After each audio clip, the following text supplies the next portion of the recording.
సర్వసాధారణంగా కుటుంబాల్లో కొన్ని గొడవలు వస్తాయి.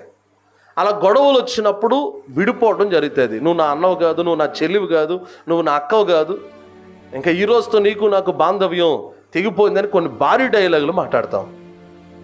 ఇప్పుడు దేవుని పిల్లలుగా 43వ అధ్యాయం ద్వారా నేర్చుకోవలసిన పాఠం ఏంటంటే, తెగిపోయిన నీ బాంధవ్యాన్ని తిరిగి నువ్వు ప్రారంభించాలి. ఇక్కడ ఆమేననరు మీరు. ఎందుకంటే దానికి లేనిది నాకెందుకు, ఆడికి లేనిది నాకెందుకు అని మనం అనుకుంటాం.